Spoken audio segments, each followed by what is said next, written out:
Give me that 1, 2, 3.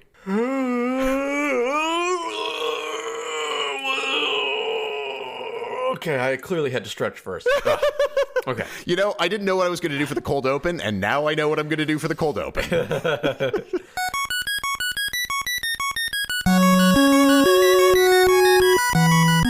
Oh, man. First of all, before we even start, I just want to say to everyone, apologies for what will surely be the latest Christmas episode in all of time and space.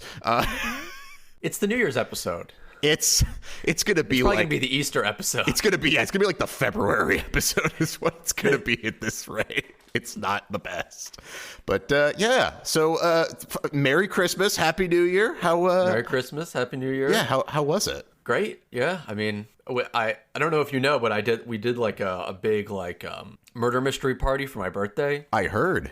So we didn't really, I mean, we did all of the preparation and cooking then. So Christmas was just, we ordered Chinese food and I hung out with Mason. And then New Year's was like, I went to bed at like 9. New Year's, I don't give a shit about the ball. Yeah. I mean, we stayed up just because fucking, I don't know, society dictates. To do it. Yeah, yes. Yeah. To say that you did. But yeah, so Christmas. Yeah, no, we did a whole fish, which was interesting. It was delicious. It was like a Malaysian thing. You know, you fucking have a whole fucking fish and you put a bunch of spices on it and bake it in a banana leaf. It was delicious. Like scales on? No. You gotta remove the scales, which was, by the way, did not realize until like right before. I was like, oh shit, like it was like the day before I was gonna make it. I was like, oh, that's right. I think I probably gotta remove the scales. I was like, oh, fucking typey. How do I remove scales of a fish? It's like, so it was. Yes. Yeah. Almost got a fucking scale in the eye while I was descaling it. It wasn't the... How'd that happen? Because I mean, you take the fucking back of your knife and you're just supposed to just slide it across the fish like rapidly and try to like flick the scales off, and it just like flicked it. I was like, oh Jesus, that was almost in the eye. It was not the best. I'm not wearing your safety goggles. In hindsight, I probably should have been wearing some type of eye protection and probably mouth protection. But how was the murder mystery? Good. Yeah. I mean, it was, I spent the whole morning cleaning, and then my roommates spent most of it cooking. And other than that, it was just, you get like a little booklet and stuff. And so like, there wasn't like, it took essentially the whole night to like just do, because like you're supposed to like go and talk to everybody. And there was like, 12 people in the house. Mm-hmm. So just like having 12 conversations 4 times over kind of took the whole night. So it was good. It was fun. So it was like everyone dressed up. Was it like a pre-baked thing? Yeah. Okay, got it. We bought May bought like it's a pre-made, like, everyone gets a little like pamphlet that they read from, so you know what to say. Did we even figure out who the murderer was? I think we did. I think it was pretty obvious, if I remember correctly. I don't know. There was alcohol, so I don't remember the night perfectly. And it was you, so you don't ever finish games, so you just kind of abandoned it halfway through. Yeah. We did finish it though. Okay. Nice. Yeah, it was fun. Yeah. What'd you guys make? Oh boy. So we had steak, roast chicken, and salmon. Oh damn. There were supposed to be other sides, but because of how much cooking was being done, we ended up just having the scalloped potatoes and French onion soup. Jesus. And then we had like our charcuterie board. It was great. I mean, it was a lot of food. It was great. Oh, that sounds wonderful. Yeah. For Christmas tree decorating, we what did we do? We had made Japanese fried chicken because that's always delicious, and had the crab appetizers, of course. Got to have the crab appetizers. Yes, of course. And what was the other thing that we had? Oh shit. Oh fuck! I made lettuce wraps. Those were great. Oh, like Thai lettuce wraps? Yeah. I mean, I did basically chicken satay, and then like threw some lettuce and some stuff out there, and we had a bunch of dipping sauces. Actually, I have a picture of the meal, so I could probably look at what we... Oh, and I made fucking takoyaki. That's right. Oh, awesome. Yeah. Yeah. I feel like I knew about the takoyaki somehow. Yeah, you probably did. You probably heard one way or another through the grapevine that I made takoyaki. Yeah. Those are always delicious. Those are fun. But yeah. Yeah, I've never had those before, but I've always wanted to try them. Well, I'll tell you what, one of these days when you're able to come up here, I will make takoyaki. So... Yeah. That's on the list. When Canada doesn't just like continually add new things for me to do to be able to go to the country. It's like every time I look, it's like, oh, actually, you did all that stuff, but there's actually a new thing now you have to do. And it's like, God damn it. Yeah. It's like, fuck you. You're not going to come. Yeah. One of these days. Mm-hmm. Maybe Easter. Maybe this episode will be out by then. Yeah. Oh, man. And so, yeah, I mean, then what was in New Year's? It sounds like you didn't do a whole hell of a lot. No, yeah, I don't. Yeah, we literally just like, it was like a regular hangout. Just like we watched some movies, played some Jackbox. Nice. And then I went to bed. And some people stayed up after that, but I was asleep by then. Yeah. So I don't remember. That was probably the smart move. Yeah. I always choose sleep over less sleep. You know, it's understandable. I mean, sleep is great. Yeah, sleep is the best. It is absolutely fantastic. So, what'd you guys do? We stayed awake. Yeah, you just stayed awake, yeah. Fucking, although that being said, like, Lauren was like, are you serious right now that we're gonna pop the champagne, which was not champagne, it was Asti Spumante, because fucking champagne is gross and Asti's delicious and sugary and lovely. So she's like, we really going to drink an entire bottle of quote unquote champagne at midnight? She's like, pop it now. And I'm like, okay. So we drank it, yeah, of course, over the course of the night, instead of doing what I normally do and popping it at midnight. And then she has one glass and I inevitably have to just sit around and either drink the rest of it or, you know, put a little bit of tinfoil on it and leave it in the fridge. Say, yeah, you can definitely save champagne. Sort of. I mean, you just end up with semi-flat champagne the next day, which is gross. We had sparkling as well, like sparkling cider. And that stuff held up. That stuff was good the next day. All right. Okay. Totally. Well, yeah. There you go. I don't know. But yeah, other than that, you know, I think we watched... What were we watching? We were watching something. Actually, we might have finished Wheel of Time. That might have been when we finished Wheel of Time. Oh, yeah. Which we will talk about like in a little bit. Yeah, very shortly. But actually, speaking of TV shows, have you watched Arcane on Netflix? I didn't finish it. I watched until the last... I didn't watch the last 3. Okay. Just, I don't know. I really liked the first 3 episodes. In the middle 3, I was kind of less... I mean, it was good. I don't know why I didn't watch the last 3. I just kind of like, I just kind of never did it. But no, I did. I assume you watched it as well. We just finished it last night. Oh, nice. Yeah, I mean, for everybody out there, like if you see it on Netflix, I mean, it's the League of Legends show, right? And I've never played League of Legends. I played Dota. I'm pretty sure. I think Dota's the one that I've played.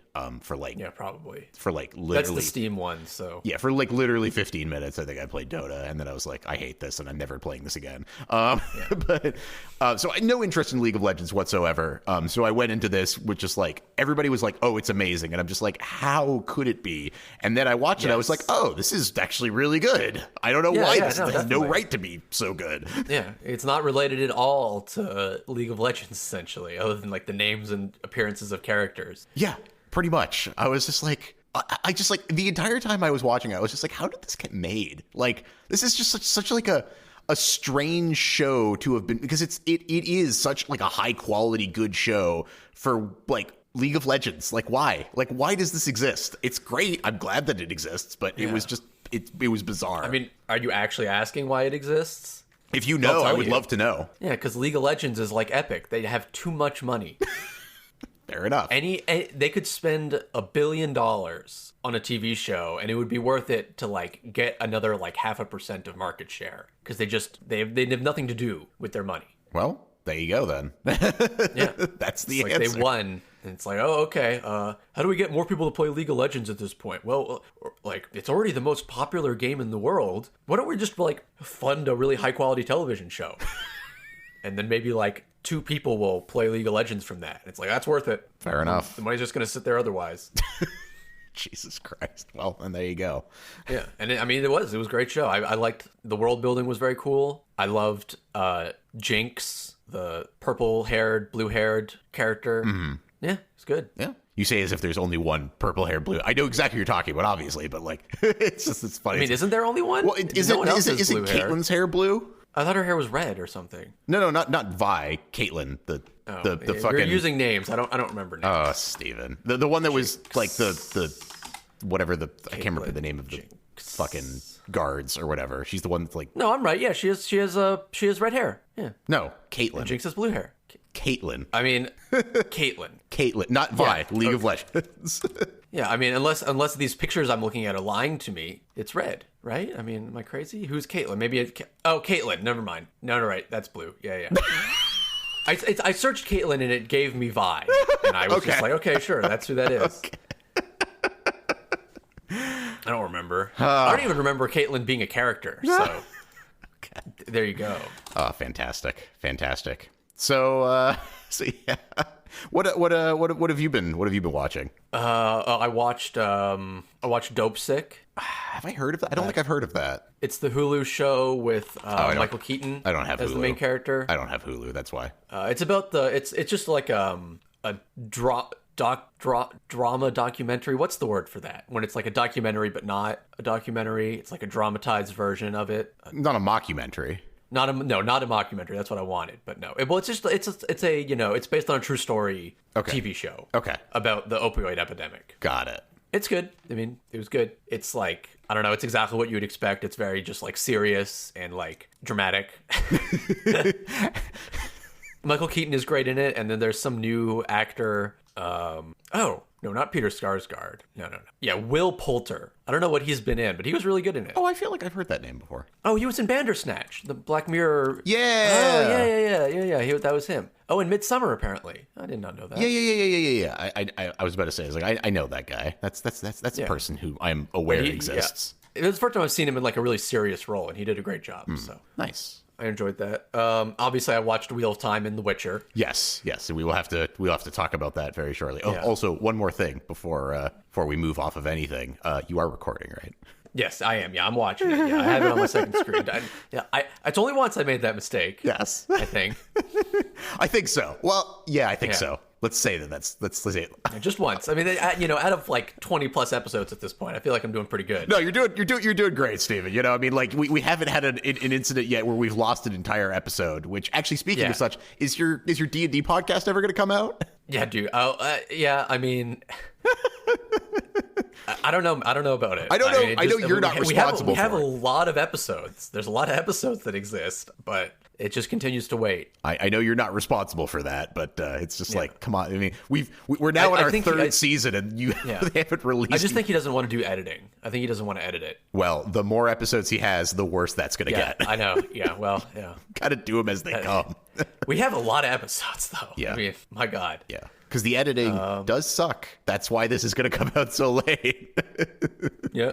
Oh, man. What have you been watching? Well, Witcher and Wheel of Time. We also watched and Arcane. And we watched we just started JoJo. So oh, nice. Yeah, I wasn't going to watch it until it was done, but then I realized it's going to take fucking forever to be finished. So I was like, all right, we'll watch. What do you mean done? Well, because it's like JoJo's will never be done. No. I mean this arc.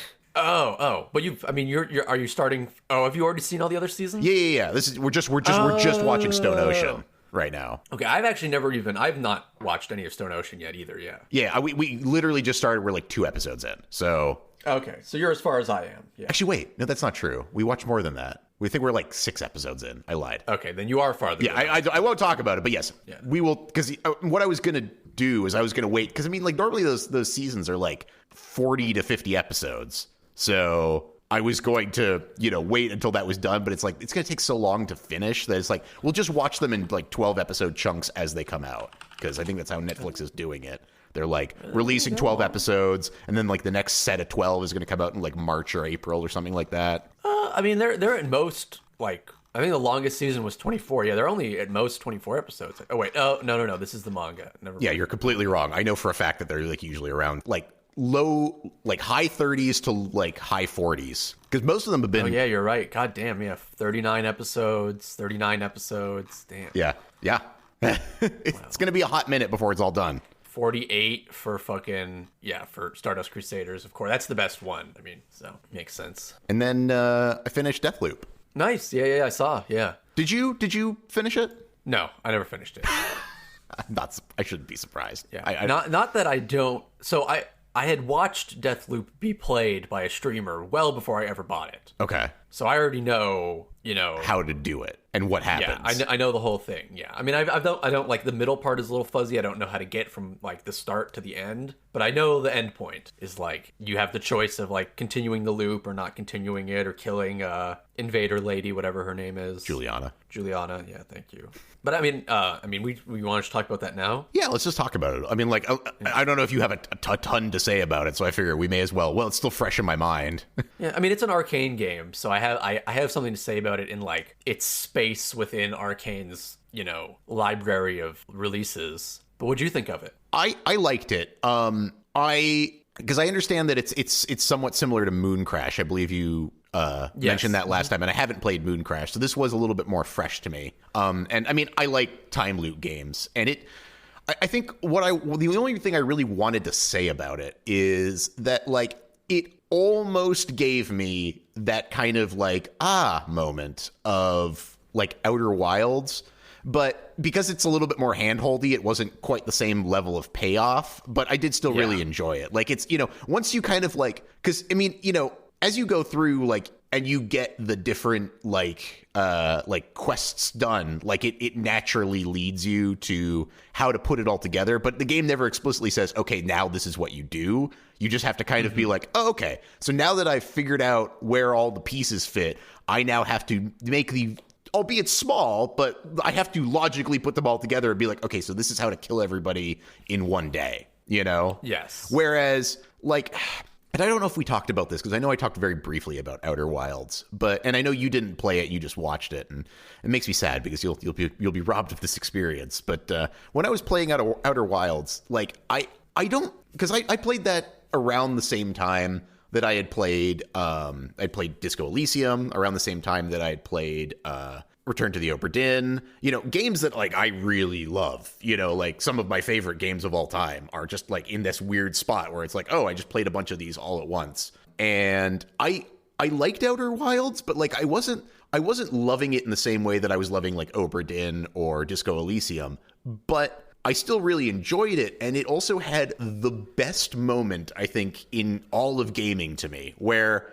at a certain point, I was going through it, and I got to, like, you know, I think I found all of the things that you need to find, you know, like I'd found all of the clues to the world, and it's like at that one moment, like my brain just put everything together, because it's like all you do is you just go around like the different planets and you just find things and you're kind of filling out like almost like a journal type of thing. But yeah, you know, I got to like the last part of it, and like the game doesn't tell you anything. It's not like you get like an achievement or aha, now this thing. It's just like I walked into the room, I saw the thing, and I was like, oh my God, I know what I need to do. And then like I just like, you know, I grabbed I'm trying not to spoil things, right? But I grabbed the thing and head to where I need to go. And like the music starts playing and I'm like, holy shit, this is fucking happening. This is the thing, you know? And it's just like that moment of being able, like without any hand holding,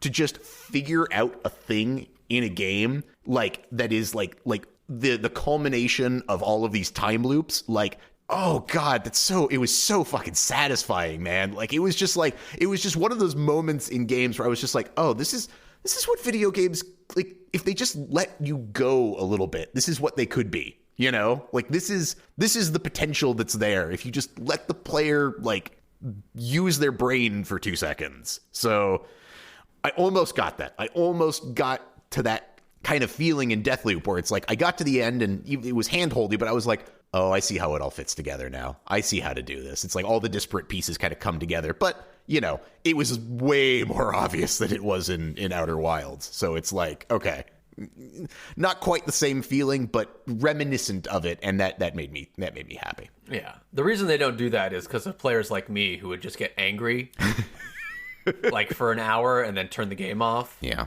It's like, this is stupid. I don't fucking get it. I don't know what I'm supposed to do. Fuck this shit. God damn it. Oh, this game is stupid. Oh, man. It's so funny, too, because it's like, you know, as somebody like you who, like, absolutely tears games apart to, like, find the flaws in their systems so that you can then exploit them for profit, Yeah. You know, Yeah, I know.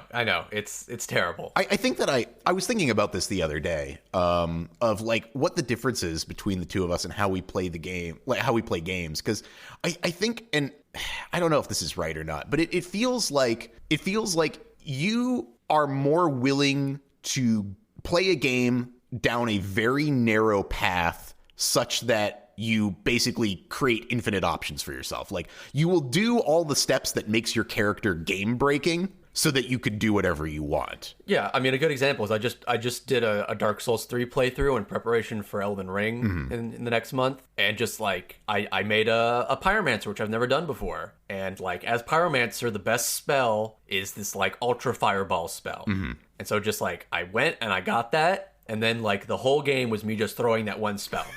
Yeah, over and over again, and it's just like, yep, this works really, really well. I'm never gonna do anything else other than this. Just like, this allows me to do whatever I want. I can like explore areas that I always run through because I can just like kill enemies for once.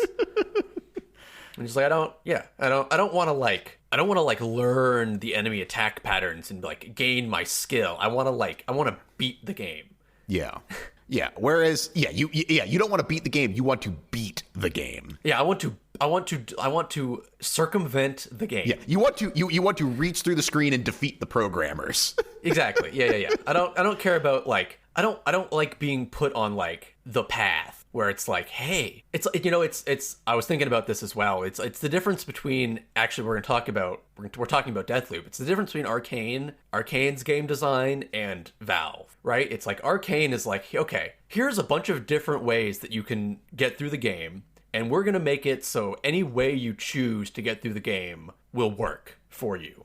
Right? It's like, oh, you want to be a warrior. Okay, well, you can. You can get through the game as a warrior. You want to be a mage. Okay, you can get through the game as a mage. You want to be like in Deathloop specifically, it's like, you want to run around and like shoot people with 2 SMGs, or do you want to like be a sniper with like, telekinetic powers? It's like, sure, great, do it. Whereas like Valve is, when you play through their games with the developer commentary, it's all just like, a player tried to do this, and so we had to figure out a way to make them not want to do that, so they'll do the thing we want so they can have the experience we desire, right? It's like, have you ever played any of like the Portal? Oh, yeah. I mean, Portal was... Or the Half-Life Alyx ones? Yeah. Yeah. It's like, oh, a player did this, so we had to design an entire system to prevent the player from ever doing that, so they wouldn't end up not enjoying the game exactly how we want them to. And it's just like, that's also how I feel about The Outer Wilds to a certain extent. Not that I've played it, but it's like, you're going through their story in The Outer Wilds. It's like, you can do things in different orders, is my understanding. But like, ultimately, it's like that moment is everything they're building toward.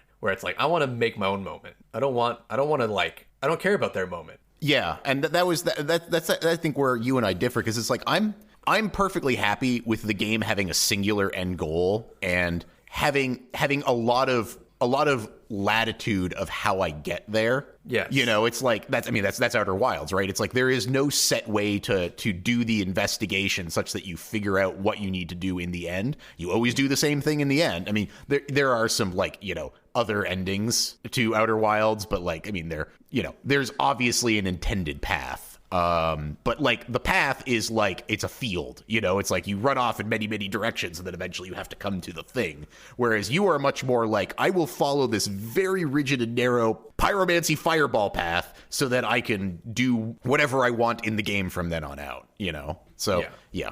Because it's a very subtle difference. Yeah, because I was thinking about this because Lauren started playing and actually just finished yesterday Disco Elysium. Oh, nice. Yeah, and Lauren takes the third path, which is the game won't let me do everything that I want, so I'm just going to download mods and cheat.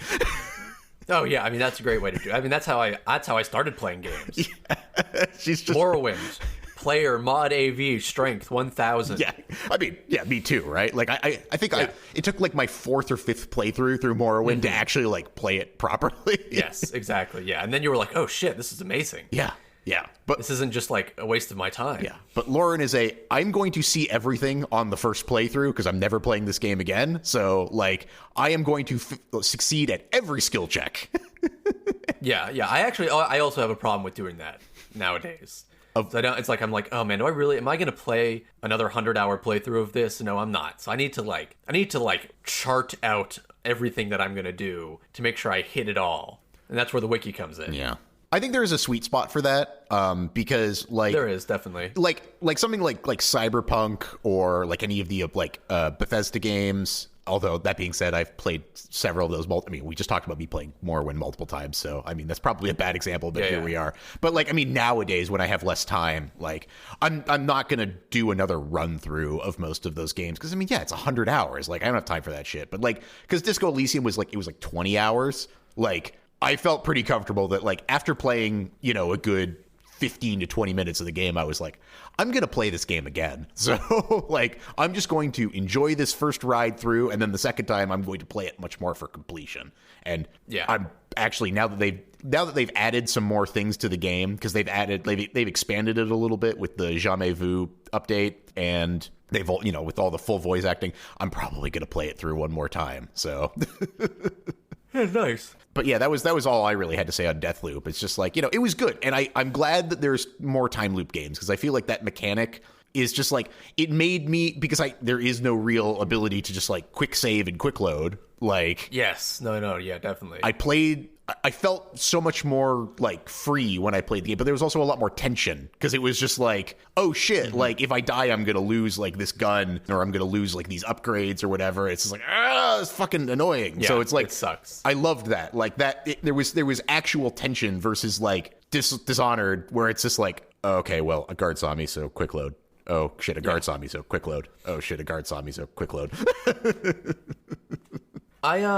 I like Deathloop. I was a little disappointed ultimately by the power selection, just because, I mean, specifically there's no time stop. Yeah, you mentioned that in the last podcast. Damn. Oh, I did. Yeah, I mean, yeah, of course I did. That's the one thing I was like, come on. All of your games, Arcane, have had time stops. Why are you removing it from this one? The answer, of course, is that it was like a secondary studio that developed it. It was like Arcane West or whatever. Oh, there's an even more obvious answer. Oh? It's the invasion system. Because, yeah, right. Can't have time stop with a multiplayer game. Yeah. Oh, of course. Yeah, of course. Wow, that's way more. Yeah, that is a better answer. Yeah. Yeah. Although I never played with that on anyway. Oh, I turned it off really quick. Like I think I got through like 2 invasions by other people like invading me, and I was just like, well, fuck this. Fuck this shit. Yeah. And I mean, honestly, a lot of people suggest that like in the early stages of the game, you turn it off anyway, because it's like they have so many more like powers, and there's so much like more like there's no matching based on level, which is kind of a problem, because like you can have somebody with just like a ridiculously OP Juliana and you've got baby powers, and it's like it's not a fair fight in the least. It's the Dark Souls PvP problem, where it's like, okay, I'm invading you at level 20, but I have full Havel's armor and a fully upgraded weapon, so you can't damage me, and I kill you in 2 hits. Mm-hmm. And at least with Dark Souls, although painfully flawed, there's at least some semblance of trying to prevent that, whereas I don't know if in Deathloop, at least it doesn't seem like it, that there's they don't. They're just like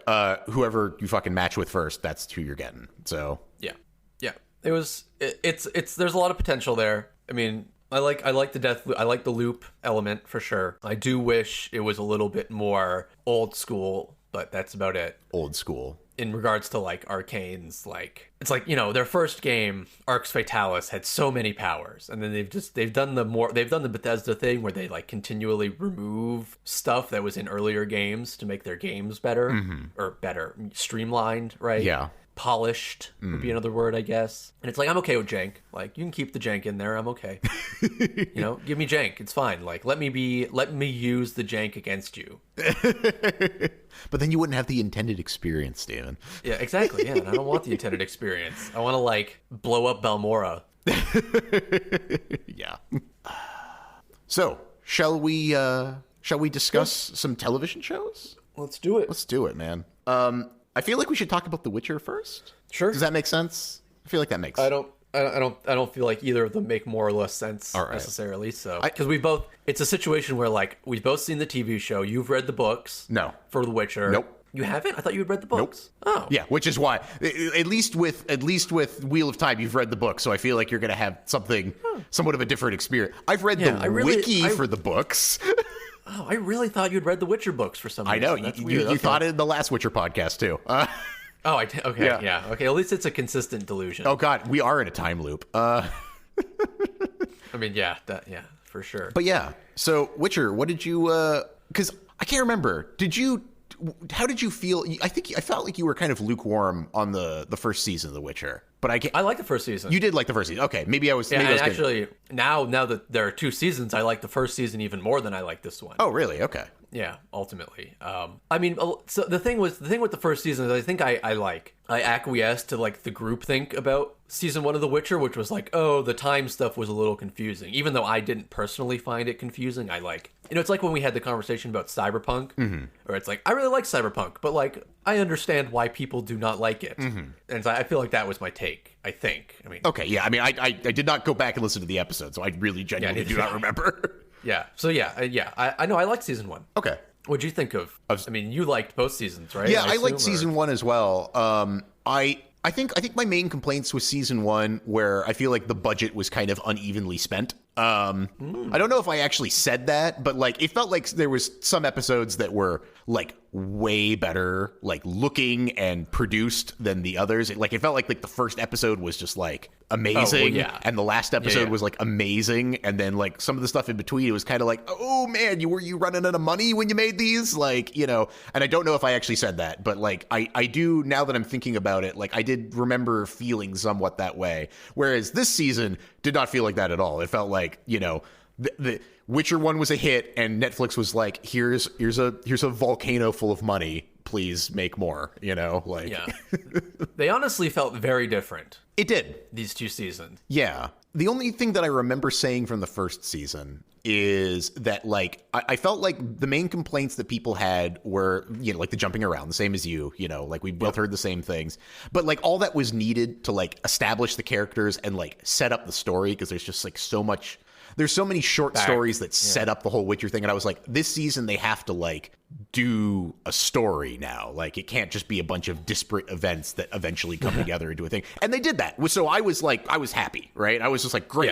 Yeah. The first episode was a little bit of like the first season where it was like kind of it was related, but it was more of a contained thing. It almost kind of felt like a Witcher 3 quest line. The first episode. Yeah, definitely, yeah. Which I liked, but then they moved away from that and they just got into like the actual story that they're trying to tell, which all of that was great. So I was happy about that. I was happy that they changed the Nilfgaard armor into something. Oh, they did, didn't they? Yeah, there's like, I did not even notice. Yeah, they just didn't even make a comment about it. They were just like, hey, this old armor, sweep it away, and here's the new armor, and look, it looks like armor instead of like weird cloth shit. But oh yeah, it does look at that. Oh yeah, it looks so much better. My God. And again, I'm sure it's a budget thing, right? Yeah. I'm sure it's like we didn't have the money for fucking all of these people to be decked out in full plate, but now with again our volcano full of money, we have that. So. Yeah, that does look way better. I didn't even notice, but the fact that I didn't notice is a good thing. Yeah, so they didn't make a big thing out of it. They were just like, it's better now. That's great. So it's interesting you say that like you liked the fact that it like became a continuous story, because I would say that that's my least favorite part of season 2.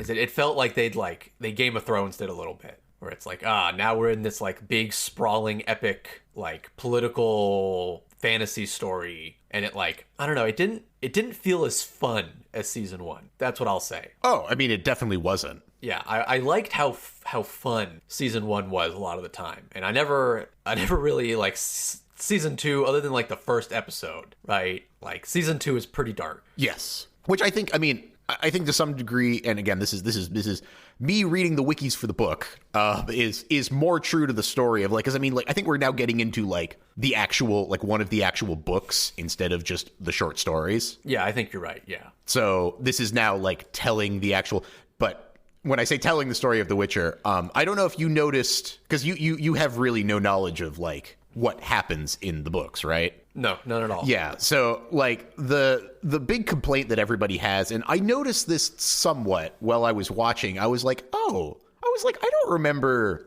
this going down like this, and I don't remember this going down like this. I'm like, I know I've only read the wiki, so maybe I'm missing some nuance, but I thought that this was like this and this was like this, and I was right. Like Yennefer, like, And by the way, I guess obviously I didn't say this at the beginning, but like, I mean, spoilers for the whole fucking thing. So I'll put We're at Wheel of Time spoilers. Yeah, there's gonna be spoilers for fucking all of this. So just like, there's spoilers. But like the like Yennefer kind of like betraying Geralt and Ciri and trying to take her, you know, to the Nilfgaardians, like that's not a thing. That was never a thing in the. I hated that whole storyline with Yennefer losing her powers. I really hated it. I don't even know. It made me like I like. It took me a long time to finish this season because I stopped watching after the second episode for like a week. Because I was just like, oh, Yennefer lost her powers, but Yennefer's my favorite character, and I like her being a magical badass. That's like a big draw of why I watched this, and now I have to like watch her do the like tired old like, oh no, I've lost my powers trope. Where she has to like trek across. I don't know. I hated that. And I don't even know if she loses her powers in the books. I'm not even sure if that's a thing. I don't think she does. Yeah, that doesn't seem like something that would happen. Yeah. So like, you know, it didn't really bother me. It was just kind of like, maybe it was one of those situations where it's like, what is she doing during this time? But I actually, and I have to look this up, but like, I thought that she was actually supposed to be at Kaer Morhen instead of Triss. And I could be totally wrong on that. I have no idea. But like, I guess like my whole thing was like, I wasn't bothered by any of the changes. I noticed that they were different, but that was basically the extent of it. I was just like, huh, that seems different. And then I looked it up later. I was like, yep, it's different. Book readers are frothing at the mouth.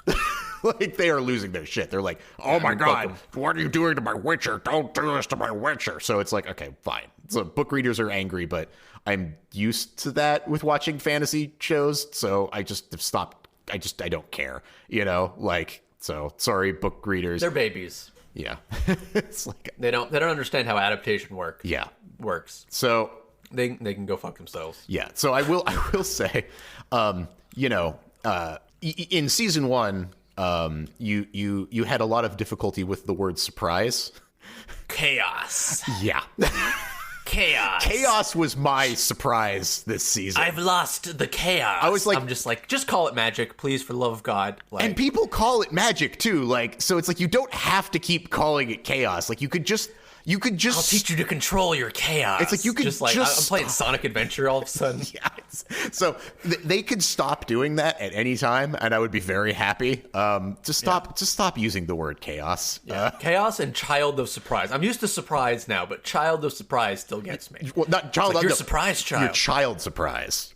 Your child surprise. Oh my God, right. It's even worse than I'm saying. Yeah, child surprise. When it's like, I'm sorry, that's a cake. I don't know what to tell you guys, but that's a cake. And chaos is like just silly. It's silly to call magic chaos. I'm sorry. I know that's what it is in that universe, but like, just call it magic. But the thing is like, some people call it magic. They don't always all call it chaos. So it's like, it's even established within like the rules of the show that you could call it magic. So just say chaos like 3 times in the season and just say magic the rest of the time. Yeah. You know, don't lead on the chaos thing. You need one throwaway line for people who didn't watch season 1 where you're like, magic is all chaos. And then you never say chaos ever again. Yeah. You're good. That's all. That's all you had to do. I don't know. Yeah, that bothered me. Yeah. I did enjoy when Dandelion / Yaskir came back. I feel like... Yes, of course. Yeah, one of my favorite characters for sure. Yeah, I feel like the show was, you know, like... It took a nice tonal change when he shows up, because he's got that, you know... He brings the humor in a good way, and I'm very down with that. So I was, I mean, this was all much slower. It was all much darker. I was okay with that. I feel like again though, this is another like a bit more of like a setup type of thing, where it's like, okay, we have to establish now that we have all these characters together in the right places where they're supposed to be, like, you know, we have to establish how they feel about each other and what their relationships are with each other. And I feel like next season is going to be hopefully more fun than the second season. That's kind of the impression that I'm getting, because it's going to be more of like Geralt and Yennefer together, and, you know, Yennefer's got her powers back and like all that shit. That'll be cool. I'm confused where the series is going, because it already seems like they've dipped into the game, and I always thought the games were after the books. So I'm very confused now, because it seems like Ciri has like the Wild Hunt has already been introduced, like, pretty, oh my god, I can't talk. Early, sure. I was gonna, like, decisively. Oh. It's like, the Wild Hunt is, like, a part of it now, and it's like, isn't that, like, the third? Like, when is he gonna lose his memory? And, like, is that the next season? Like, what happens between the times when he, like, now and losing his memory? At the start of Witcher 1, the game. Like, is that ever going to happen? Like, but Witcher 3 is when he deals with the Wild Hunt. So, like, have we skipped? Like, have they combined something? Like, what is... I'm so lost now in the story. Okay. Like, so, I mean, I'll tell confused. you a couple things. First of all, I mean, the games are not canon. And unless they are... I don't think that they're intending to do the games, because the games are not in any way the story of Witcher, which means... theoretically, we'll never really get past a certain point. Although I don't know if maybe they are. Maybe they're going to like... But that's why I'm confused, though. It's because, like, Witcher 3 deals directly with the story of Season 2. Like, I could almost see Witcher 3 game being a sequel to Season 2 of this TV show. So the thing you have to understand about, like, the games is, like, you could almost throw away Witcher 1 and 2 and jump into 3, because, like, really all Witcher 1 and 2 are, like, as games, are basically just like a fuck off for a bit. Yeah, they're season 1 and 2 of the TV show. They're introducing the world and the characters. They're not even... it's like it's almost not even that. It's almost more like it's almost more of just like a sidequel, you know, like the off season fucking Star Wars movies that Disney puts out, you know. It's just like, oh yeah, okay. It's like, because I mean the whole thing is like, after, I mean, do you want to know where the books end? Spoil me. Yeah. Okay, so the books end in like, I can't remember where it might even be they go back to like Blaviken or something. I don't fucking remember, but like they're in some town, right? And like they get attacked, and like they're all about to die. Like they're all like in the center of the town being attacked by all like the fucking people in the town, and they're like about to be killed, and then Ciri like teleports them all to fucking wherever the fuck. And Geralt's like half dead, and like that's where the books start, or where the games start, right? Is because like the games start with basically Geralt like having just kind of popped out of nowhere, out of the ether, and like he gets carted back to Kaer Morhen and revived, but he doesn't fucking remember anything. And so go ahead. Do the books ever like finish Ciri's story? No. Oh, what what? Yeah. So I don't know if they're gonna like do their own finish to the story or not. Like, is he still writing the books? I don't know. Like, what the fuck? That's so like he doesn't finish the main plot of the story. No. Okay, I'm glad I've never read those books. That sounds horrible and then shitty. I mean, for me, I just treat the games as canon. Like, that's what I'm gonna do. Yeah. I'm fine with treating it like, I feel like the games wrap things up in a very like satisfying way. Yeah, definitely. Yeah, like I mean, like the whole, and that's the whole fucking thing with 1 and 2, right? Because like 1 and 2 obviously don't contain Yennefer whatsoever, you know, and like that's the whole big thing with Triss, because Triss, like as a character in the books, is a fairly minor character. Like she's never really that big, but she's, you know, just desperately in love with Geralt, and uses 1 and 2 to kind of fucking like, just like casually never mentions Yennefer, and just is like, oh no, we have a very strong relationship, and you should spend some time with me. So like people that like have read the books and then played the games were like, oh wow, Triss is a fucking snake. Yeah. I always loved Triss because I did not read the books. Yeah, people that read the books are like, oh Triss, you bad. Because I mean that's the whole huge thing at the end of 2 is like Triss shows up and Geralt's like, I got my memories back, and she's like, oh fuck. It's like, she's like, I'm just gonna go for a long time because now that you remember everything, you're probably mad. Yeah, I mean, Yennefer is kind of, it's like, if you have an off and on again relationship for 100 years, then like, you know, maybe not meant to be. Maybe you guys should just not.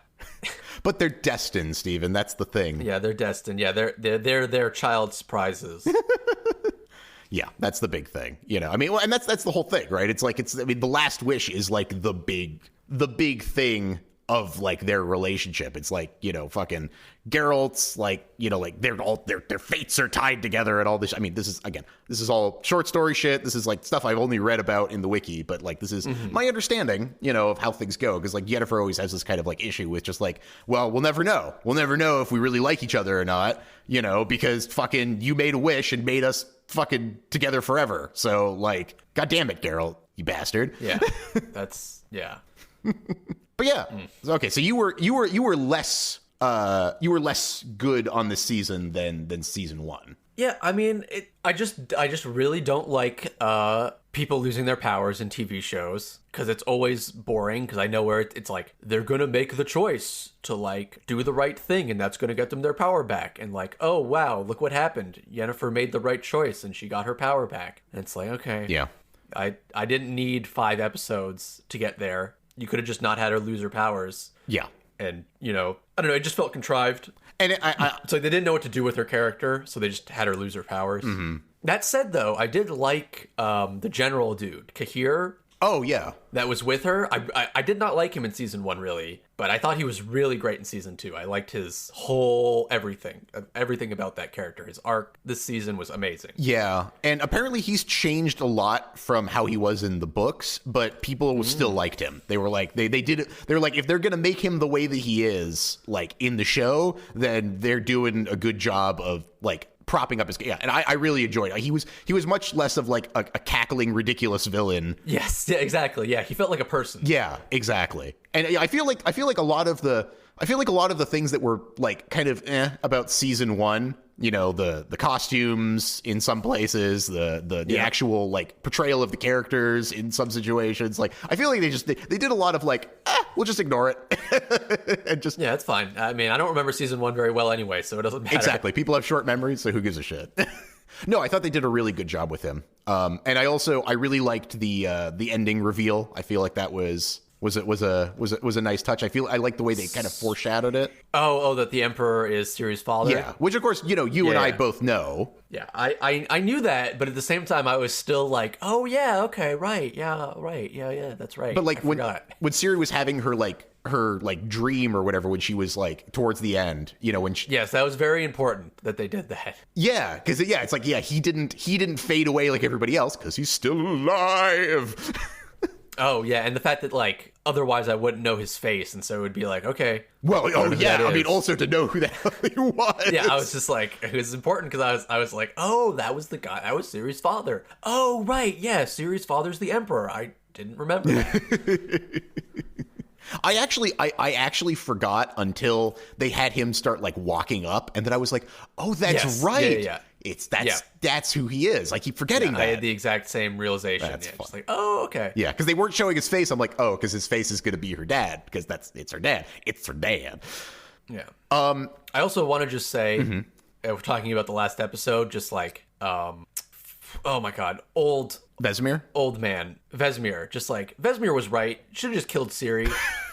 Just like not stab her though, like chop her head off. That would have been better. Just like would have solved a lot of problems to kill Ciri. Geralt is definitely wrong in that moment. Just like, don't do anything. It's okay. She'll come back to us. Just like, dude, it's a single girl. Just like, and we have the fate of the world. Like, let me kill her, please. Like, seriously. But then there wouldn't be books, Steven, or show. Yeah, I know. I hate it when any media is like, no, we must preserve our humanity. We can't make the choice that would reduce us to monsters. And it's like, no, you should. Like, you should make that choice because it's the right choice. Like in real life, you guys would have both died and the world would have been overtaken by monsters. So like, yes, you're wrong. Yes. I do want to shout out though, because we didn't get very much of this in season 1, and I think that they do this very appropriately. But like Geralt fighting, right? Like, because Geralt mostly fights monsters or other things that are like, you know, powerful, right? And it's not often that we see him fight like human beings. But obviously we saw that in the first episode of season 1, and we got to see that in like the temple of Melitele or whatever the fuck it was. Yes. Oh yeah, definitely. And yeah. they do a thing that I really like is because like normally when Geralt's fighting, like in every other scene, like it's at regular speed, you know, which Yes. But when they have him fighting fucking people, they speed him up just a little bit, I think. Either that or or he just is like going faster, or the way that they're doing the camera work or something. But it makes him just seem like you get the sense of how superhumanly fast he is. Because yes, definitely. Because when he's fighting monsters, I almost feel like it must be a deliberate choice, because I feel like they've done it twice. Of like when he's fighting monsters, it's almost like as he's experiencing it, you know, like that. It's like you're experiencing it at the speed that Geralt is perceiving it. Whereas when he fights human beings, you're experiencing the fight at the speed that the people fighting Geralt are experiencing it, where he's just like ping-ponging between people and just absolutely fucking brutalizing them. Like that, to me, like I feel like if they're doing that on purpose, that is a very good choice, because it's like if he was fighting people at what I would perceive as a regular speed, it wouldn't feel as appropriate to the character as it is when he's just absolutely fucking tearing shit through them. Yeah, I mean, I can't remember if they actually do slow motion or anything, but I did also get that impression that when he fights humans, he is dominating. Yes. Yeah. It's because that was one of the things that, like, I mean, if nothing else, that's what I wanted to see out of the TV show, is like, you know, there's only so much you can communicate in a video game, because like the video game has to be like slow enough that you are, you know, capable of playing it. Whereas like, you know, the fucking just absolute brutality, you know, like is something that like it's easier to like just show in a TV show or a movie, because it's like, okay, it doesn't matter how fast he is because you don't have to, you know, control him with a fucking mouse and keyboard. So yeah, definitely. Yeah. So yeah, I enjoyed that quite a bit. And like I'm glad that they give us those moments, because it's like, you know, they always talk about, it's like, oh, this is how Witchers fight, but it's like in the games it's like, you know, he's just fucking a guy with a sword, you know. Slowly spinning around with his back exposed to 3 other guys. Yeah, whereas in this he's just like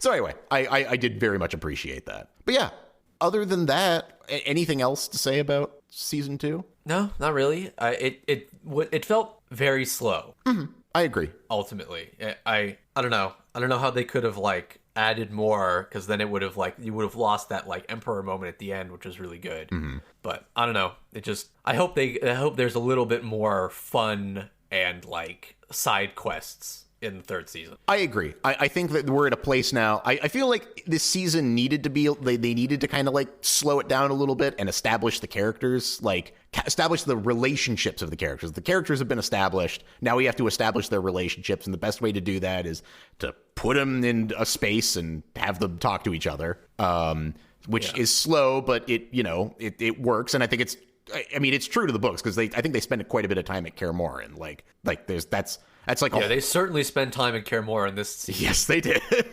So I liked it. But I have the same hopes for season 3 as you do. That like it goes back to a little bit more fun, you know, and a little bit more like things happening, and a little less like just kind of exposition type of stuff.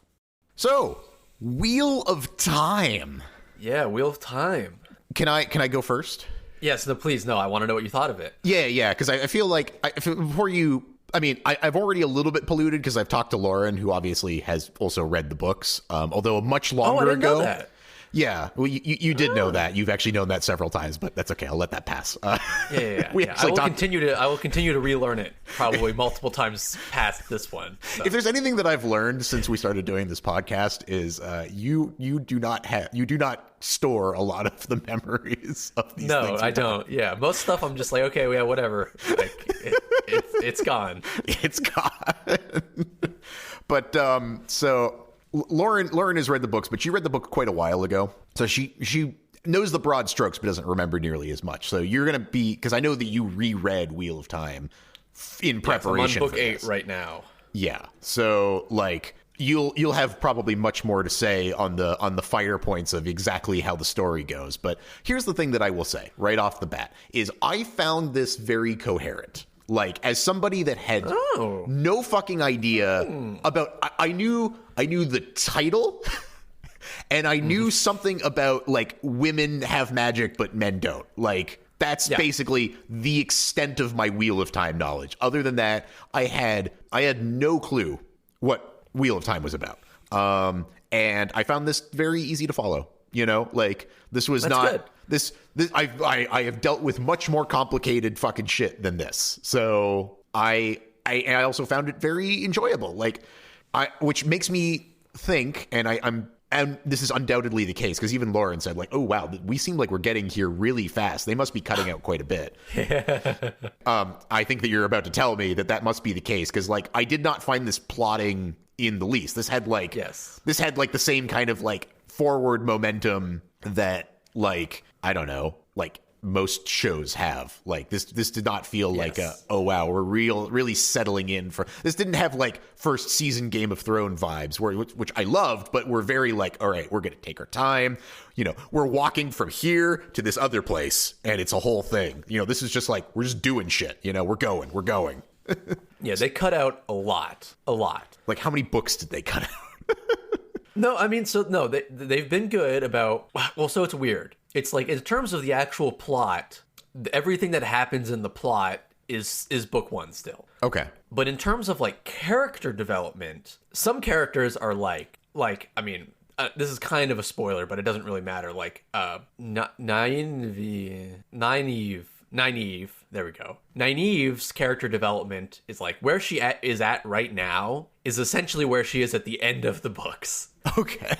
Yeah, I won't take that as a spoiler, because that doesn't really feel like one. Yeah, it's not really. It's like, just like, because they've already done it. You know, like, if you had told me, like, the opposite, like, you know, that, oh, she goes way further, like, you know. No. Okay, yeah, so okay. Yeah, no. Like, Robert Jordan is bad at writing people and romances. And this TV show fixed that by making the characters, like, where a character would take 2 paragraphs to say something before, they now just say it in a sentence. And it's like, that's a big improvement, if I'm honest. Like, you know, like, there's a lot of stuff that's been cut out, yes. Like, there's an entire city and character that aren't in the TV show that are supposed to be in there for the first book. Matt and Rand's journey is way extended in the books than it is here. And it's just like, rereading the first book, I'm very glad that they did not keep any of that in. It is totally unnecessary. It just, you know, the first time you read the first book, it's like, oh wow, yeah, oh, this is so detailed, and, like, but put on like a you know, what is it now, like an 8th reread for me, it's like, yeah, they were good to cut that shit out. That it was a good decision.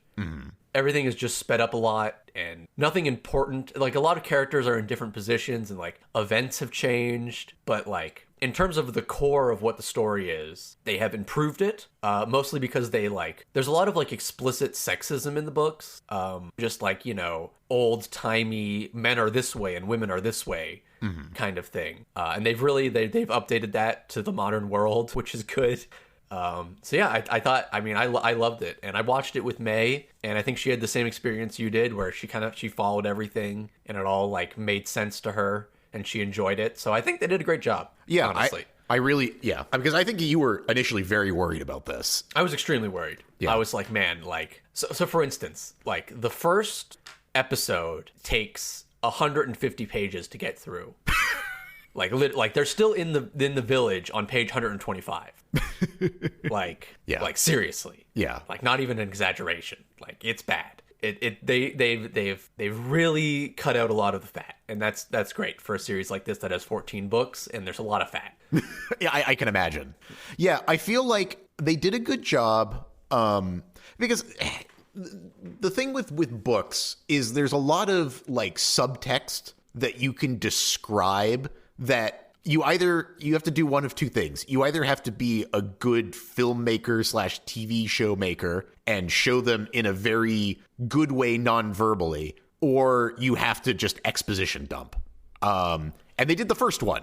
Like, you know, knowing nothing about the elements or the politics of the world or any of that, like, within, you know, the first episode, I had an understanding about who the Aes Sedai are, you know, how powerful they are, how, like, what other people think of them, you know, and like just like what I'm supposed to be like feeling about them as like a group, right? You know, how like the world feels about them as a group. So what, I mean, what did you get from that? Well, like, I mean, first of all, that like, you know, that they're very powerful, you know, and they're respected, but they're also like treated with a tremendous amount of like, you know, what's the right word for it? A tremendous amount of caution, you know. Sure. Like, yeah. I would go as far as to say just outright fear. Fear and perhaps even distrust would be a good. Oh yeah. Yep. You know, you were right. That's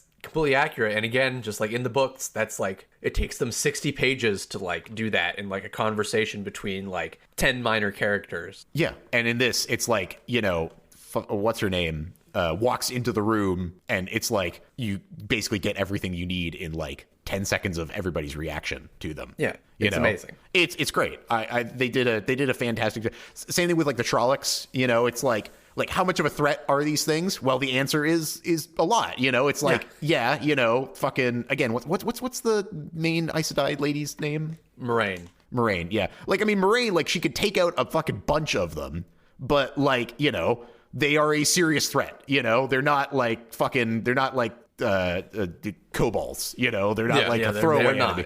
They're serious business, and like it's like I think the thing that really like drove it home for me is like the bridge, right? You know, like when she's like, nope, we're not the bridge, sorry, like the ferry. When she's like, we're sinking the ferry. It's like, oh, okay, so these are serious business. It's not like, oh, if we had some more Aes Sedai, this wouldn't be a big deal. It's like, no, these are a big deal, full stop, and we can't let them cross this river. This is not going to work. So, yeah. So again, it's just simple shit like that is just, it's good TV show making, you know, it's good filmmaking. It's like, and like that's, you know, that's what I mean is like, you know, in the books, like the sinking of the ferry is like, you know, there's like a whole page of conversation about that where it's like they really like go into detail about like why she's doing it and like how it's not violating the. Oh, do they even talk about that in the? So, do you understand that like Aes Sedai are like limited? Yeah, right?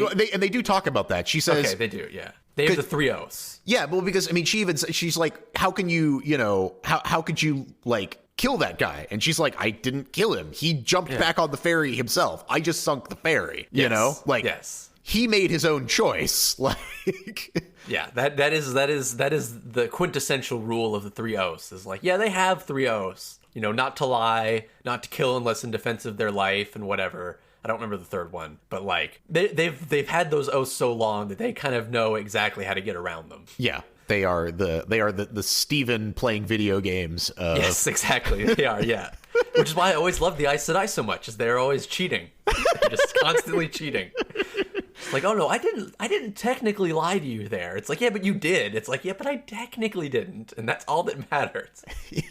Yeah. Yeah, no, I did find that was interesting that they have like an actual physical limit on what they're able to do. It's not like the oaths aren't oaths. The oaths are like a physical binding thing to the source or whatever. There's a limit, a hard limit. They cannot break them. Yeah, but they can bend them real far. Yeah, to the point where they don't have them essentially. Yes. Yeah. I mean, I loved the way they updated it. The visuals, though, that was maybe my favorite part. Is like seeing the book brought to life like that was just like, oh my god.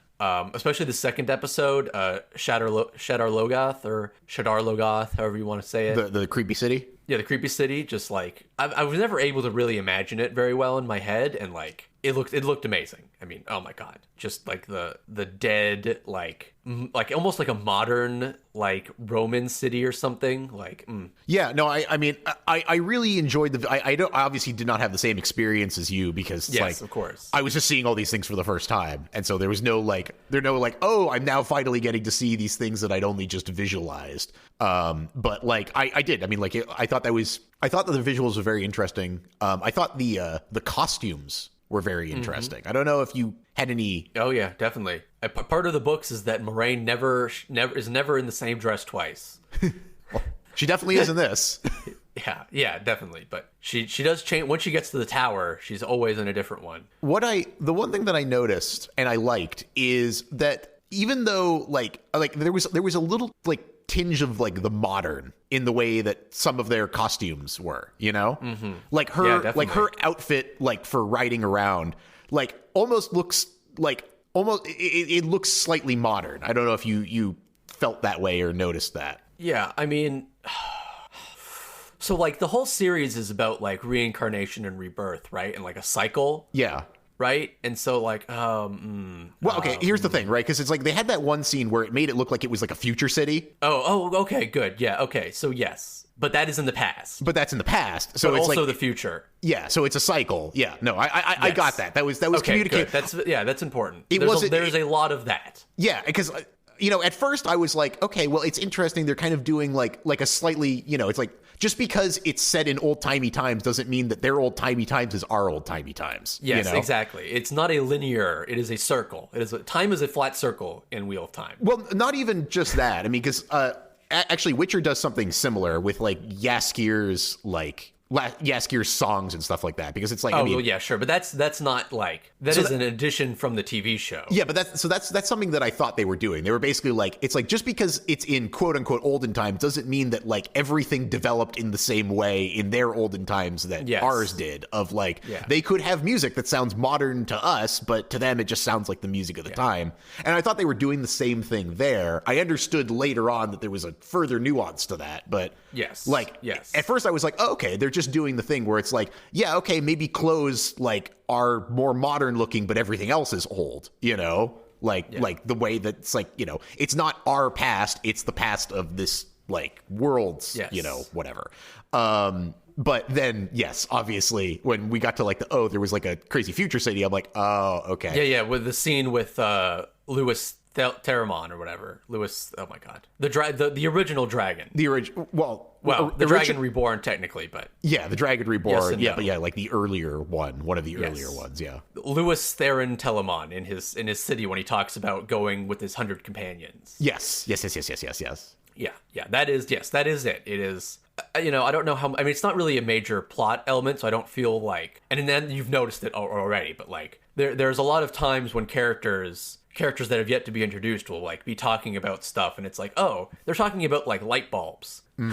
Like, they really were a modern city 3,000 years ago. Yeah. And now it's like now it's medieval times. Yes, that nuance was not lost on me. I feel like that was not. Yeah, that's good. I don't feel like that was subtle. I hope that nobody else. It's not subtle, and it's not really ultimately important. Either. It's just kind of like an interesting flavor text kind of thing. Yeah, it's just like like time repeats in this universe forever. Yeah. What will come has come before and will come again. Yes. The wheel turns and ages come and pass. Yeah. So did you like... what were you going to say? No. I was just like, I said the line. Yeah, you said the line. Yeah, keep going. Sorry. Did you know who the Dragon Reborn was? How early did you figure it out? Okay, so here is my thing, right? So when they introduced the four characters who could have been the dragon, right? Yes, which is also a change from the books. Oh, in the books, it's only Perrin, Matt, and Rand. Okay, got it. So the dude who like accidentally killed his wife, I'm like, it's not gonna be that guy. Yeah, it's not. Yeah. I was like, so he's out. I was like, and Lauren will dispute this a little bit, like of how I said this, but I'll tell my version of how I believe the story went. Okay. I said I was like, if I was a betting man, I would say it's either fucking kid with the hair, like the red hair. Yeah, Rand. Yeah, Rand, or the future wisdom girl, whatever her name was. Nynaeve.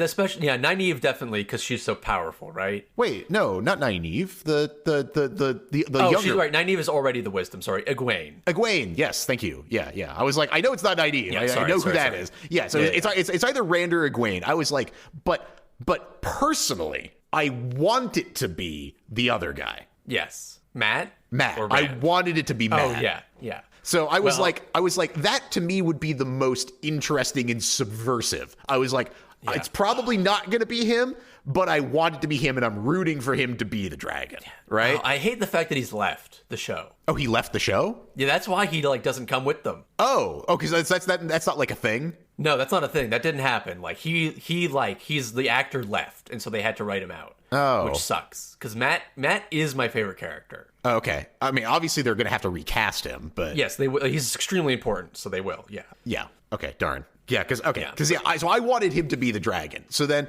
there was a certain point, like actually when he got left behind, I thought, maybe he actually could be the dragon, because that would make a lot of sense, right? It's like they go all the way there. The one guy they didn't take ends up being the dragon. But knowing that wasn't in the books, I would have immediately written it off. That I would have been like, oh, okay, got it. Yeah. But like, so I was kind of. My feelings between Egwene and Rand, like the two people I really actually thought were going to be the dragon, I don't know if I really knew which one it was, but I kind of like, I was like, if I'm being really typical here, it's going to be Rand, because he's the only person that looks like they spent any time in the character creator. Yes. Yeah. It's like the JoJo effect. It's like, well, which one is the stand user? I don't know. Yeah. Is it the person that's 8 feet tall and dressed in crazy fashion clothes, or is it these like 3 normal people? It's like, oh, it's going to be fucking this guy. But I thought that there was a, like, I didn't really expect Matt to be it. So I was kind of like, so putting that aside, even when Logain like laughs in his face in Tower of Elon, when he's like the guy being escorted in the cage, and he like laughs out loud at that, seeing them. Do I remember that? That was a good misdirect. Okay. I don't know if I remember that. You don't remember. That's fine. It's very minor, ultimately. Yeah. I mean, the only thing that was really tipping me off, that thinking that he might actually be, is when they left him behind, which obviously was not book accurate. Was so not intended, yeah. But, like, between Egwene and Rand, I was, like, 55% Rand, and I was, like, 45% Egwene. But, like, I thought that, like, because of the way that everything was set up, I was like, well, I mean, they're making such a big deal about, like, oh, the dragon, you know, like, is like a dude, you know, with magic, but it could not be a dude. You know, it could be, you know, it could be a girl. And how subversive would it be if the dragon was a girl? So I was like, it could be Egwene, you know? And so I was kind of torn between those two. And so when it ended up being Rand, I was like, it wouldn't have necessarily been my guess. You know, like, it was really kind of a toss-up between those two. Like, I don't know if I could really say which way I would have gone if you had, like, pressed me. But I wasn't surprised when he turned out to be the... It was like, okay, he's the most obvious choice. This is the one that looks like the main character. Yeah.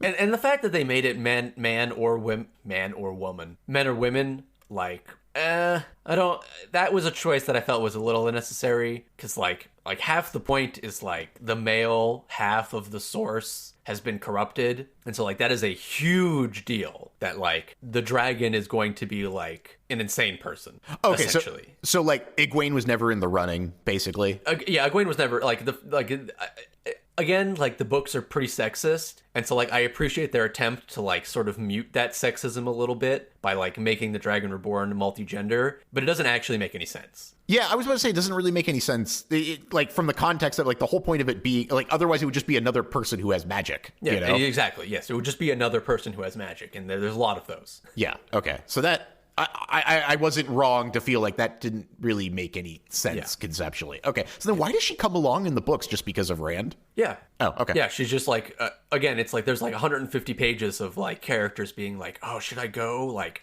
oh, why should I? It's like Nynaeve just goes because she's like, hey, like, these are essentially like my adopted kids in a way, because I'm the wisdom. Like, I don't trust you to take them away, so I'm going to follow you. Oh, no, I'm talking Egwene, though. Yeah, I know. Egwene just comes because Rand, okay, yeah, because I know why Nynaeve goes. Well, Nynaeve goes because she's trying to track them down. Specifically, they leave in the night without telling anybody, and Egwene happens to be in the stable when they're leaving, and so they're like, "You have to come." Oh, they don't leave during that fight in the book? No, they don't. They leave before. So the Trollocs raid, and then the next day they leave. Oh, okay. So they do leave after the fight. Yeah, they do leave after the fight, but Moraine repels the Trollocs in the books. Yeah, see, I feel like it was a good choice to have the Trollocs, like, actually, like, fight in the village, because then you understand how much of a threat they are. Yeah, in the books, they only, like, they specifically target just Rand, Matt, and Perrin's houses. Like, they don't attack the town, they try and raid it to get to the people they think might be the dragon. So it's much more specific. But again, like, the TV show does a great job of, like, fixing how much fat there is. Just like, no. They just attack, because they're looking for the dragon, and they're just trying to get him, and they don't care. Yeah, I feel like none of the things that they did felt like contrivances. Like, I mean, like you said, you know, like the Matt not coming with them, that felt totally that felt fine. It felt totally appropriate. It made sense that he would stay behind, you know? It's like all one these thing things. I really liked about the TV show is that even though I'm a book reader and I've read the books many times and I know exactly what all the plot points are, even I, during specific scenes, was like, I don't know what's going to happen here. Like, I'm not sure actually what's going to, like, anything could happen right now because, like, they've changed it. Mm-hmm. And I love that. Yeah, and in a good way, not in like, they're going to fucking ruin it. Yes. Yeah, in a good way. There was never a single time, admittedly in the last episode, when Louis Telemon is called the Dragon Reborn, I was like, he should really just be called the Dragon at this point. They don't know about the Reborn part yet. But, okay, got it. So he thinks he's the first dragon. Yes, he thinks he's the first dragon because from his perspective, the Dark One's never existed before now. Got it. Okay, that makes sense. Yeah, but again, that's not really a spoiler. That's because it seems evident pretty part of the book. Yeah, I mean, it's called the Wheel of Time, so they didn't call it the Highway of Time. Yeah. And actually, it's so in the first episode they specifically talk about people being resurrected. Yes, and like being and like that is something that is way more subtle in the books. Like they're not nearly as explicit about the fact that, like, yes, people do get turned back out by the wheel regularly. Yeah. And I guess then that makes sense of why he would refer to himself as the Dragon Reborn. As the Dragon Reborn, yes, I agree ultimately. But but that was the one part that bothered me. I was like, oh, he's the dragon. Like, he's just the dragon. That's just his name. Yeah. But anyway, it's not important at all. Got it. And like if you go on the fucking Reddit, dude, people flip their shit. Like, it was amazing how angry people got about the changes. Really? Yeah, the book readers hated it. Really? I say that as a book reader, but look, all of the book readers who, like, are the people who angrily post things on the internet, right? Those people were angry. Yeah. Because of course they were. Yes. Yeah. How dare you change my beloved Wheel of Time Yeah, books? exactly. It's like they didn't include. It's like, for instance, there's a whole city, right? Like in the books, they go to Camelin and they meet Elaine, and it's just like that does not exist in the TV show. Mm-hmm. And that's fine, because Elaine doesn't do anything for the first book at all. She's just introduced, and so it's fine if they introduce her next season, or even season 3, really. It'll be okay. Yeah. Like, there's 14 books, there's a lot to cut, so I'm fine with them cutting stuff. Like, for instance, Tom Merlin, the Glee Man, right? Yeah. He's in the Two Rivers. Oh, like, okay. He shows up at the start of the Two Rivers instead of showing up later. Mm-hmm. But ultimately, it doesn't matter. Like, he goes through the exact same arc, so it's fine that they cut him. Yeah. That's the kind of thing I mean when they say, like, they've sped stuff up. Mm-hmm. They just, like, characters don't need to be certain places. And, like, all of Matt and Rand's chapters in book 1, except, like, the very end and the very beginning, are just them traveling to taverns. And, like, making money by, like, singing and playing a flute. And, like, that's it. Oh, and it's just like, yes, Matt was sick and distrustful and people didn't like him. And Rand was trying to not, like, get killed by people because Matt's such an asshole. It's just like that for 600 pages. Jesus. So it's like, yeah, I'm okay. They went to Tarvalon directly. That's fine. Like, I'm okay with that. Yeah. No, I mean, like, it sounds like that was horribly... It's like, you only need to tell me that once, and then just tell me that happened a few more times on the way. Yeah. They really go into painstaking detail. God, man. The fades. I love that. I that's not exactly how I imagined them, but I love it. They looked great, Yeah, they looked fucking awesome. They were super cool looking. And I actually, the Tinkers are way more annoying, or at least they, like, come across as more annoying in the books. But I actually really liked their depiction in the TV show. They really, like, did a good job of, like, asserting their philosophy of the Way of the Leaf. Yeah, and of course they're the dogs. The dogs. The Tinkers have a bunch of dogs. Oh, and there's that one scene where they're just all the dogs are dead. Yeah. Yeah, it's just like, oh. And I like the fucking whatever his face is. The Ogier? Oh yeah, Loyal. Yeah. Is that what his name is? Yeah, he's fucking... Yeah, well they pronounce it differently, but it's Loyal. Okay. It's meant to be a play on Loyal. Got it. Yeah, because he was fucking great. So Yeah, he's so good. Yeah, I mean, I love characters like that. Yeah, just like, The only thing that was, and I don't know if there's something there or if this is just the way, but like, what's her face? Moraine. Yes. Every time she was doing her magic, it felt a little bit like she was like about to fall over. I don't know if I got that or not. Yeah, it's like, cause it's like other people when they were using their magic felt like a little bit more like, I don't know, like it felt almost like she was just kind of like losing her shit while she was doing it. Like it felt like some of the other ones looked a little bit more like they were doing magic, and she looked a little bit more like she sort of flailed around a little bit, and they just kind of put some effects over it. That was the only thing for me. I was just kind of like, oh, okay, you know. It just amused me every time she used magic, because it just felt like she was just having a little bit of a hard time with it. I'm sure it has nothing to do with the books. I think it just maybe just how cheap. I mean, I could give you a reason. I don't know if it's the actual reason. Yeah, don't. Anything would be a spoiler, so we'll just say that that's kind of how it is. No, it wouldn't be. It wouldn't be. You don't think so? No, it's not. It's not a spoiler. Okay, fine. Then tell me. In the books, Moraine uses an Angriel. Okay. To channel more power than she's like actually able to channel naturally. Okay. And I think they introduced that concept in the TV show still. Okay. Someone has an Andriel at some point, I think, right? Isn't that the last episode when they're channeling? Oh, that's them linking. That's right. Okay.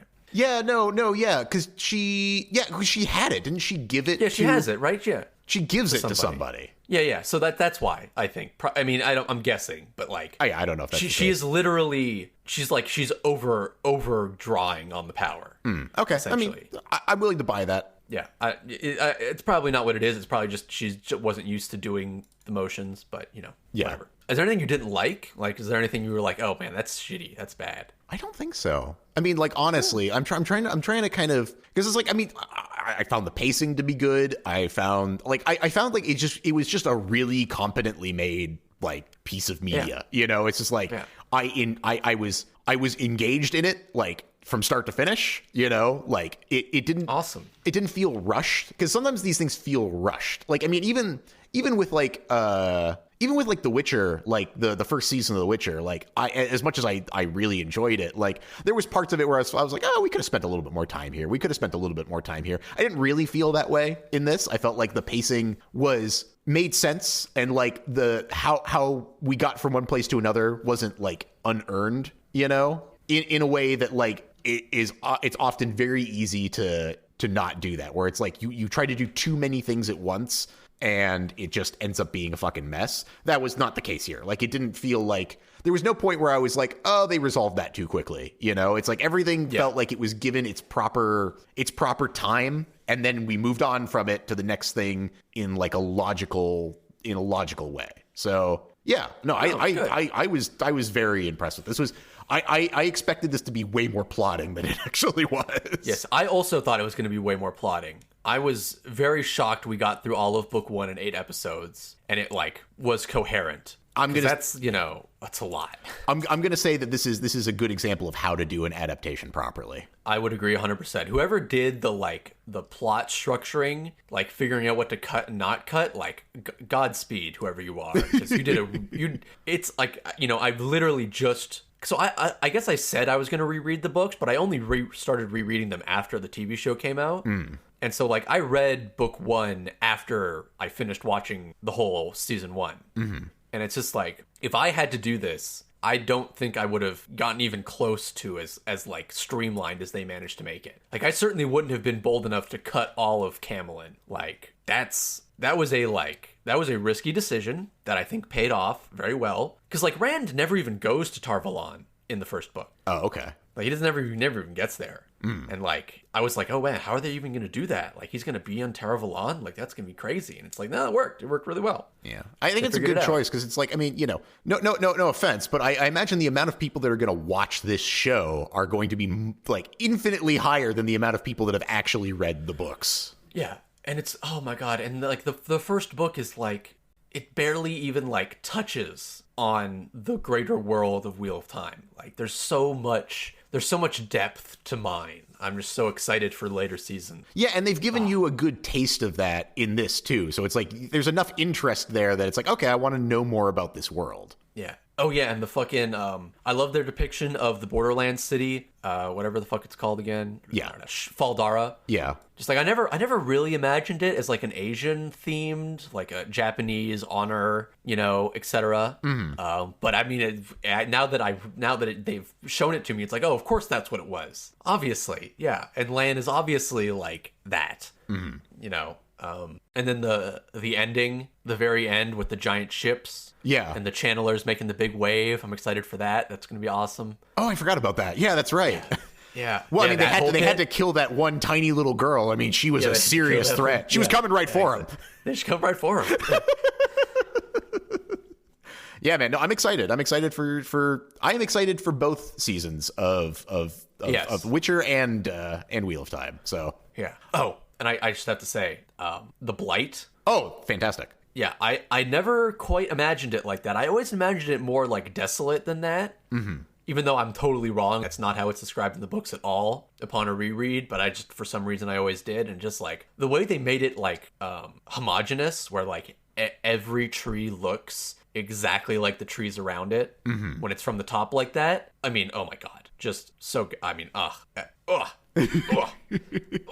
amazing. Yeah, they really did a fantastic. I mean, like the visuals in this were definitely a high point. Having had no experience with the world and what it was going to be like, I still had a very good time with like how everything looked and like like what it was. It's well put together show, man. Very well put together. Oh, and the when they burn out at the last episode when they're channeling against the army. It's like that is way cooler than how burning out is described in the books. Oh, okay, yeah, because they did it fantastically there. Yeah, they literally burned out. Like that's fucking cool. Yeah. So yeah, very happy. I'm very happy with the adaptation, even though most book readers on the Wheel of Time subreddit who are active are not happy with it. But that's probably a small minority anyway. Yes, that's usually is the people that are they're the most likely to self-represent. So yeah, yes, exactly. Yeah. One thing. So this was fantastic. Yes. I do want to mention because I forgot to mention it on The Witcher, and I want to just come back to it for 1 second. Were you bothered at all? And I don't know what made me think about it for this, but were you bothered at all with the like them getting to places in The Witcher like quickly? It's funny. It did confuse me a few times. Okay. There were a couple times where like Geralt showed up somewhere, and I'm like, what? Was he just like somewhere else? How did he get there? Especially anytime he comes back to Kaer Morhen, like in the nick of time. It's like, shouldn't that take you like 2 months? Yeah. Like, how did you do that? Well, and so here's the thing, right? I just want to address this because this is just one of these things that like bugs me. Is like I don't feel like the show. And I've never read the book, so I don't know if they talked a ton about traveling in the books. But like, I feel like too many people watched Game of Thrones. A book and show, at least in the beginning, ostensibly, that put a very large emphasis on travel and travel time. Yes. No, I definitely notice nowadays. Yeah. And because of Game of Thrones. At least to my knowledge, unless there's something that I'm missing, like Witcher makes no like attempt at that. Like the travel is not like is not a main focal point in the way that travel was a focal point in Game of Thrones. Yeah. I've had both of the like episode synopses for both Wheel of Time and The Witcher out this whole time, just so I could, remember. And like I'm reading now, it's like it says like, when he comes back to Kaer Morhen and stops Ciri from like becoming a Witcher, right? Yeah. Which like really threw me for a loop because I was like, how the fuck did he get back there so fast? It says he portals back. Yeah. Which makes sense. So it's like, I guess he just found a wizard, or like he asked a wizard around. It's like, that's fine. But I don't remember them showing that. Well, I mean, they didn't show it, but like he was with whatever that one fucking guy was. Because when they were investigating the... Oh, of course. Okay, no, see, I'm happy now. That makes sense. Yeah, like, I mean, that's the thing, right? It's like, first of all, portals exist in The Witcher. Like there is no semblance of you must travel on foot to all places. And also like they've never made a point of that. Like the biggest point that they made was in the first episode when it's like they were on their way to Kaer Morhen and like they made one stop, And it's like they'd clearly been traveling for some time, but like we never get in The Witcher like the go from the north to the fucking south like they do in well, it's Game of Thrones has infected fantasy TV shows. Yeah. Both Witcher and Wheel of Time. I don't know about The Witcher because I haven't read the books, but The Wheel of Time is noticeably darker in tone than it is in the books. Like, the books have quite a bit of, like, nice happiness stuff. Like, for instance, the Glee... Tom Merlin, the Glee Man, right? Yeah. He sings, one, maybe two songs in the TV show, and they're both sad? Yeah. Just, like, he's doing backflips and, like, playing a flute and, like, having a grand old time. He has, like, a cape that's full of, like, patches of different colored patches that, like, are very colorful and fun. It's like, they clearly are going for a more Game of Thrones feel, because they just cut that right the fuck out. Yeah. And again, that's fine. Like, it's not... Only really the first book is that, like, consistently there. Yeah. But yeah, no, I mean, and that's the thing, is like, everybody out there, you know, in podcast listening land, not every fantasy series is Game of Thrones, and it's okay sometimes to just teleport around, because here's the thing, right? We don't know how much time has passed in between scenes. They don't ever establish that. It's okay to not establish that. That's that's been a normal thing for fucking forever. It's like, don't worry about it. Yeah, and no one wants to put how many seasons was Game of Thrones? Like 9? 9? 8, 9? Yeah, no one wants to put in 9 seasons of work, of like painstaking work, only for like the last like 3 episodes to like destroy all of it forever. Right? I think HBO's learned its lesson. Just like, oh, let's get these done a little faster. Yeah. And it's like, you know, I mean, the whole point in Game of Thrones of showing that travel was that the travel was where all the character development was happening. Like, yes. in most of these other shows, like, you only see the moments that are important. You don't see, I mean, like, unlike the books, apparently, of Wheel of Time, where they showed all of the moments instead of the moments that were important. Oh my god, dude. Yeah, dude. Oh, they're so long-winded. I forgot how long-winded they were. They describe, like, if a character is eating food out of a bowl, you bet your ass you're getting a description not only of the food, but also the bowl that they're eating out of.